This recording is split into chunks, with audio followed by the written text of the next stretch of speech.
Hello दोस्तों, आप सबका आपके अपने चैनल में स्वागत है। आज हम बात करेंगे एक कहानी की, कान्हा के प्रेम की कथा।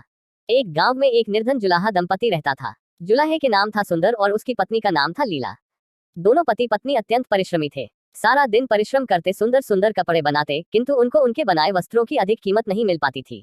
दोनों ही अत्यंत संतोषी स्वभाव के थे, जो मिलता उसी से संतुष्ट होकर एक टूटी फूटी झोपड़ी में रहकर अपना जीवन निर्वाह कर लेते थे। वो दोनों भगवान श्री कृष्ण के परम भक्त थे। दिन भर के परिश्रम के बाद जो भी समय मिलता उसे दोनों भगवान के भजन कीर्तन में व्यतीत करते। सुंदर बाबा के पास एक तानपुरा और एक खड़ताल थी। जब दोनों मिलकर भजन गाते तो सुंदर तानपुरा बजाता और लीला खड़ताल। फिर तो दोनों भगवान के भजन के ऐसा खो जाते कि उनको अपनी भूख प्यास की चिंता भी नहीं रहती थे। यूं तो दोनों संतोषी स्वभाव के थे। अपनी दीनहीन अवस्था के लिए उन्होंने कभी भगवान को भी कोई उल्हाना नहीं दिया और अपने इसी जीवन में प्रसन्न थे। किंतु एक दैख उनको सदा कचोटता रहता था। उनके कोई संतान नहीं थी। इसको लेकर वह सदा चिंतित रहा करते थे, किंतु रहते थे फिर भी सदा भगवान में मग्न। इसको भी उन्होंने भगवान की लीला समझकर स्वीकार कर लिया और निष्काम रूप से श्री कृष्ण के प्रेम भक्ति में डूबे रहते। जब उनकी आयु अधिक होने लगी तो एक दिन लीला ने सुंदर से कहा कि हमारी कोई संतान नहीं है। कहते हैं कि संतान के बिना मुक्ति प्राप्त नहीं होती। अब हमारी आयु भी अधिक को चली है, न जाने कब बुलावा आ जाए। मरने की बात कौन हमारी चिता को अग्नि देगा और कौन हमारे लिए तर्पण आदि का कार्य करेगा। कैसे हमारी मुक्ति होगी। सुंदर बोला, तू क्यों चिंता करती है, ठाकुर जी है ना, वही सब देखेंगे। सुंदर ने यह बात कह तो दी, किंतु वह भी चिंता में डूब गया। तभी उसके मन में एक विचार आया। वह नगर में गया और श्री कृष्ण के बाल गोपाल रूप की एक प्रतिमा ले आया।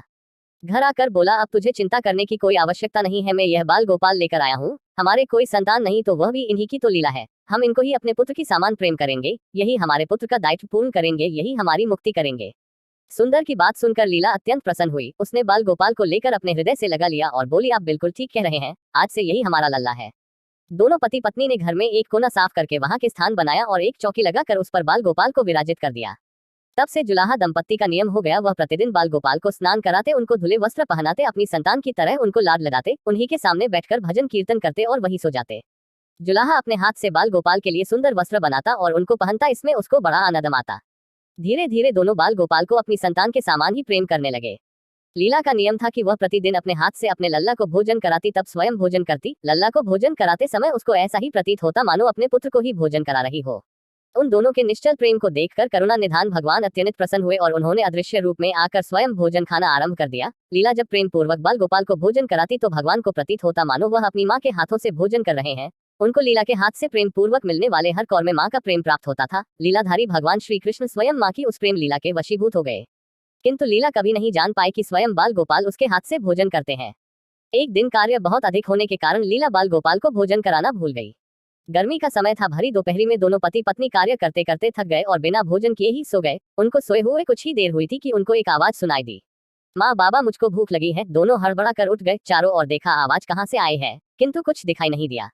तभी लीला को स्मरण हुआ कि उसने अपने लल्ला को भोजन नहीं कराया। वह दौड़कर लल्ला के पास पहुंची तो देखा कि बाल गोपाल का मुख कुम्हलाया हुआ है। इतना देखते ही दोनों पति पत्नी वहीं उनके चरणों में गिर पड़े। दोनों की आंखों से आंसुओं की धार बह निकली। लीला तुरंत भोजन लेकर आए और ना जाने कैसा प्रेम उमड़ा कि लल्ला को उठाकर अपनी गोद में बैठा लिया और भोजन कराने लगी। दोनों पति पत्नी रोते जाते और लल्ला को भोजन कराते जाते, साथ ही बार बार उनसे अपने अपराध के लिए क्षमा मांगे जाते। ऐसा प्रगाढ़ प्रेम देखकर भगवान अत्यंत द्रवित हुए और अंतर्यामी भगवान श्रीहरि साक्षात रूप में प्रकट हो गए। भगवान ने अपने हाथों से अपने रोते हुए माता पिता की आंखों से आंसू पोंछे और बोले, प्रिय भक्त, मैं तुम्हारी भक्ति और प्रेम से अत्यंत प्रसन्न हूँ। तुम जो चाहो वर मांग लो, मैं तुम्हारी प्रत्येक इच्छा पूर्ण करूंगा। इतना सुनते ही दोनों भगवान के चरणों में गिर पड़े और बोले, दया निधान, आप हमसे प्रसन्न हैं और स्वयं हमारे सम्मुख उपस्थित है। हमारा जीवन धन्य हो गया। इससे अधिक और क्या चाहिए। इससे अधिक किसी भी वस्तु का भला क्या महत्व हो सकता है। आपकी कृपा हम पर बनी रहे, बस इतनी कृपा करें। श्रीहरि बोले, यदि तुम चाहो तो मैं तुम्हारे जीवन में संतान के अभाव को समाप्त करके तुम्हें एक सुंदर संतान प्रदान करूंगा। यह सुनते ही सुंदर और लीला एकदम व्याकुल होकर बोले, नहीं भगवान, हमको संतान नहीं चाहिए। उनका उत्तर सुनकर भगवान ने पूछा, किंतु क्यों। अपने जीवन में संतान की कमी को पूर्ण करने के लिए ही तो तुम मुझको अपने घर लेकर आए थे। यह सुनकर वह दोनों बोले, प्रभु, हमको भय है कि यदि हमको संतान प्राप्त हो गई तो हमारा मोह उस संतान के प्रति बढ़ जाएगा और तब हम आपकी सेवा नहीं कर पाएंगे। उनका प्रेम और भक्ति से भरा उत्तर सुनकर करुणा निधान भगवान करुणा से भर उठे। स्वयं भगवान की आंखों से आंसू टपक पड़े। वह बोले, हे मैया बाबा, मैं यहाँ आया था आपके ऋण को उतारने के लिए, किंतु आपने तो मुझको सदा सदा के लिए अपना ऋणी बना लिया। मैं आपके प्रेम का यह ऋण कभी नहीं उतार पाऊंगा। मैं सदा सदा तुम दोनों का ऋणी रहूंगा। मैं तुम्हारे प्रेम से अत्यंत प्रसन्न हूँ। तुमने अपने निर्मल प्रेम से मुझको भी अपने बंधन में बांध लिया है। मैं तुमको वचन देता हूँ कि आज से मैं तुम्हारे पुत्र के रूप में तुम्हारे समस्त कार्य पूर्ण करूंगा। तुमको कभी संतान का अभाव नहीं होने दूंगा। मेरा वचन कभी असत्य नहीं होता। ऐसा कहकर भक्तवत्सल भगवान बाल गोपाल की प्रतिमा में विलीन हो गए। उस दिन से सुंदर और लीला का जीवन बिल्कुल ही बदल गया। उन्होंने सारा काम धंधा छोड़ दिया और सारा दिन बाल गोपाल के भजन कीर्तन और उनकी सेवा में व्यतीत करने लगे।